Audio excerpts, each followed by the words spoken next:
경매스쿨 현미경의 치우입니다. 이현미입니다. 요즘 들어서 도심가의 작은 땅이 낙찰률이 굉장히 높아. 그렇죠. 도심가의 작은 땅이 공매에서 예전에 종종 나왔었거든요. 근데 요새는 되게 드물게 나와요. 잘 안 나오더라고요. 그 이야기는 나오기만 하면 누가 채간다는 얘기야. 그렇죠. 어떻게 보면 수요 공급의 법칙이라고 해야 되나? 네, 공급이 없으니까 올라갈 수밖에 없죠.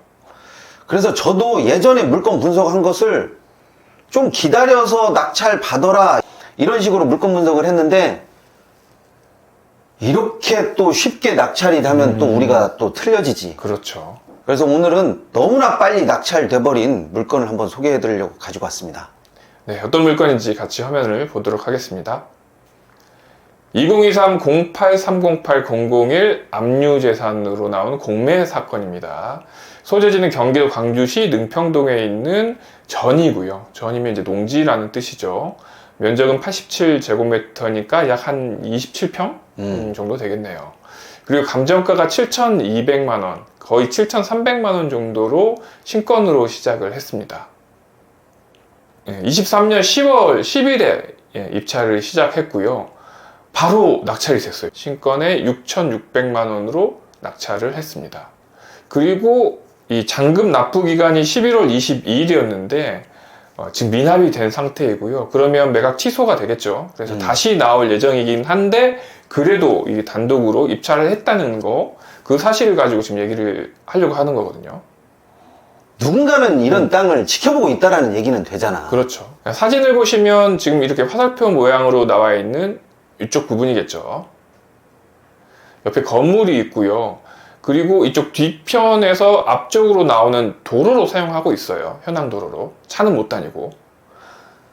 누가 봐도 이 땅이 전이라고 보여지지는 않아. 그렇죠. 농사를 지을 수 있는 전이라고 보여지진 않는데 과연 이 땅을 왜 사람들이 눈여겨보는 건가, 여기에 포커스를 좀 맞춰서 보시게 되면 뭔가 있지 않을까? 이런 생각을 한 번쯤은 해보셔야 됩니다. 그렇죠. 자, 반대쪽에서 바라보고 있는 거고요. 이쪽 도로변으로 나가기 위한 건물 사이에 지금 도로이거든요. 이렇게 콘크리트로 깔려 있으니까 이걸 농지로 보기는 쉽지 않죠.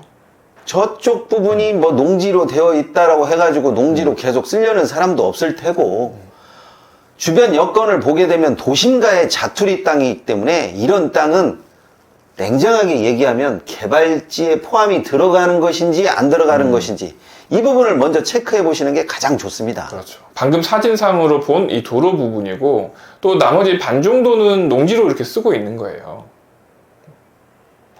뭐 어떤 식으로 보상이 되든 아니면 저쪽이 개발지가 되든 저 땅에 저 농지가 저대로 있는다라는 것은 이치상 말이 안 돼요. 그렇죠. 이런 도심가에 이 농지로 남아있는 이 땅도 조금 아깝고요. 당연히 이 부분도 지금 농지로 남아있는 게 좀 말이 안 되죠.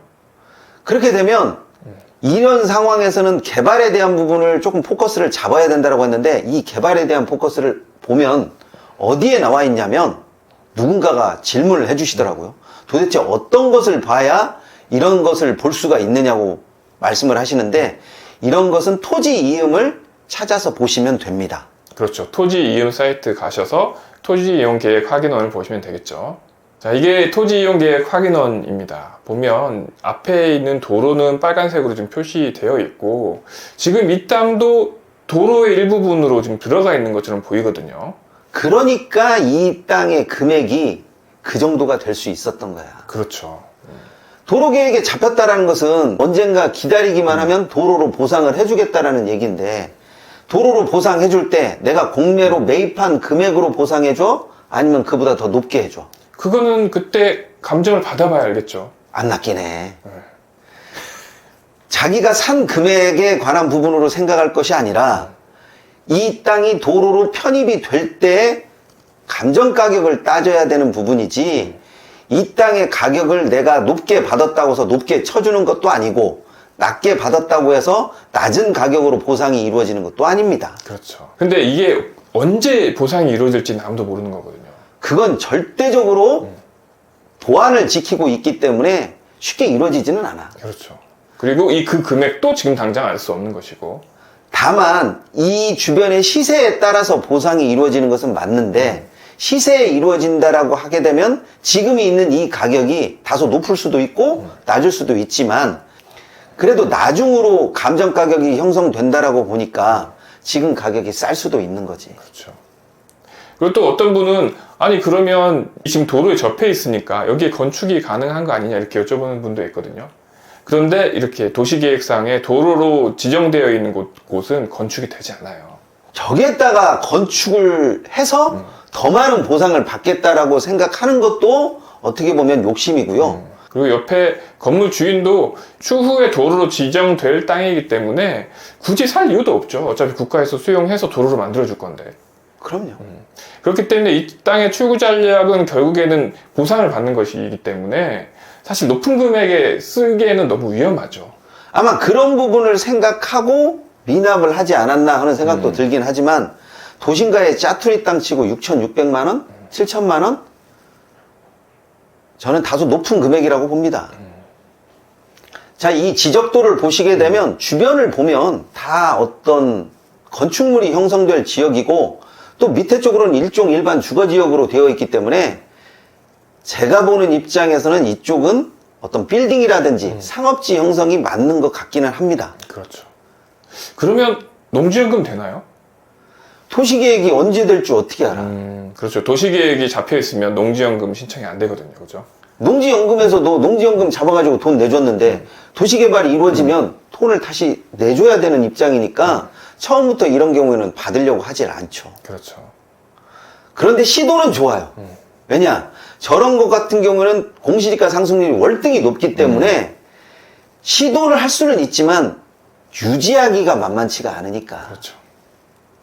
그래서 이렇게 접근력 자체를 어떤 식으로 바라보냐에 따라서 다른 거지, 땅 모양이 좋고, 뭐, 땅이 지금 현재 밭으로 쓰이고 있지 않다. 이런 식의 활용도에 꽂히시게 되면 저 땅은 정말 쓸모가 없는 땅이지. 그렇죠. 누가 저런 땅을 5천만 원 이상 주고 사? 이렇게 생각을 해버리면 사실상 투자 물건이 확 줄어들기 때문에 매력이 없어집니다. 그리고 이런 거 저런 걸 많이 골라내면 골라낼수록 내가 실질적으로 입찰해야 될 물건 숫자가 줄어들기 때문에 이득을 볼 확률도 상당히 줄어드는 거죠. 그래서 면적이라든지 쓰임새, 활용도 이런 부분에 어느 한 곳에만 딱 집중적으로 생각을 하셔서 투자 물건을 결정하시는 게 때로는 훨씬 더 낫습니다. 네, 이번 시간은 여기까지 하도록 하겠습니다. 감사합니다.